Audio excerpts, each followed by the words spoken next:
Wasabi gangsters, Chance here to talk about books. Hold on, let me move this real quick so you guys can see my really cool little special edition. Well, I guess special edition.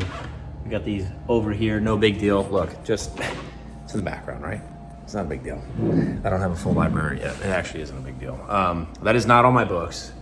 I have more, they're just not here. Don't know why I decided to do that in that moment, just did. Of course, I have the real life Riven lightsaber acting as a tripod and other books. So I'm gonna run through really quick after I set this puppy up, and there we go. Now it's a little bit more functional. Hi, my name's Chance. Welcome. We're gonna talk about what I'm reading, what I plan on reading, even though that's been covered in a previous video. But we'll just kind of give you more of a up-to-date update. Today's Thursday. I usually record these on Fridays, so my writing update at the back half of this video, or back third of this video, will also be in here with one less day covered. So let's run through really quick my big read, which I have going on. It's The Stand by Stephen King.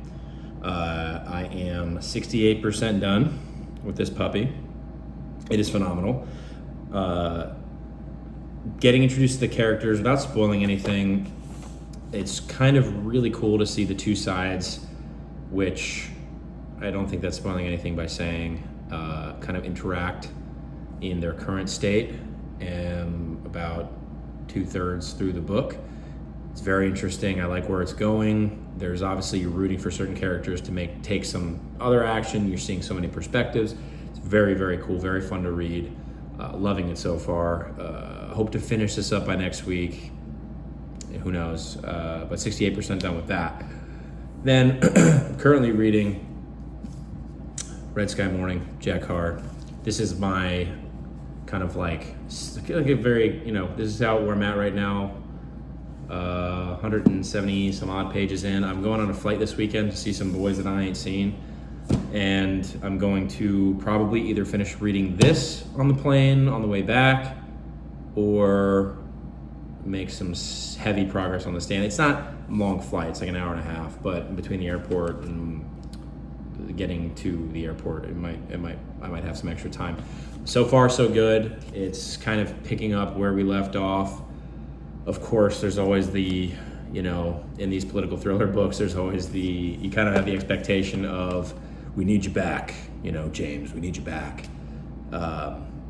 But things go awry, and there's all this cool, it's political thriller, so there's all this cool stuff going on in the background. It's very, very parallel to kind of the events and things going on in our world right now. And if you go back to Terminal List all the way through to this book here, he always keeps up with that. He does a pretty good job of keeping up with the time, making them relevant to the year that they were written and edited and published. I finished up Volume 1. I picked up Volume 2 of Berserk, okay? Wow, it is actually so good. I started watching the anime as well. I know. I'm loving it so far. I became very obsessed with it at the end of the first volume, which was, I think, 3. The deluxe edition was like the first 3 volumes. And so I just started getting into the Golden Age. I just got to that scene. It wasn't what I was expecting at all, but it really does make you more attached to the protagonist, which is, of course, Guts. And I'm really stoked to see where this is going. I love the artwork in here. All the beginning of the chapters, I guess it is chapters, huh? There's always this extra, this kind of style of art. I don't think this spoils anything if I show you. It's just him killing somebody, which is awesome. Maybe. No, I don't think so. But that kind of style of art, I don't know. It's just so cool. So freaking cool to look at. And yeah, really enjoying the story so far. Just met Griffith. I've heard that name before, so we'll see where this puppy goes. In terms of what I finished The Heroes by Joe Abercrombie, and I started Beowulf by translated and read by Seamus Haney on Audible. I plan on finishing that. It's Beowulf. It's going to be pretty quick. It's only like a 2-hour audiobook. That one I could probably finish this weekend as well. I'll likely get into either Dark Age or I'm going to finish up Blood Meridian on audio. Haven't decided fully yet. After I'm done with Red Sky Morning, I'll probably get into the Exile, which was part of the plan. That, or I'll finish the Tale of the Sun Eater short stories. I haven't quite decided which one I'm going to start first and finish first, but again, they're very short, so I should be pretty quick through them. So now that that's done, I'm going to get into my writing update, just for you guys who want to click off and are only interested in my reads. Thanks for tuning in, and I'll see you next week. Otherwise, the writing update so far, we are only, my progress, I'm up to 67,500 words for book 2. Book 1 still 227,000. I reached out to the developmental editor finally just to try and get hopefully on a short list of people in a queue to work with come December.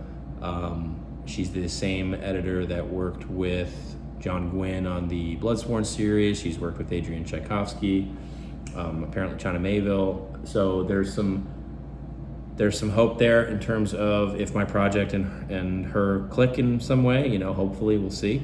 And then we can, collaborate and figure out how to make this story as good as it can be. But currently 67,000 words into book 2.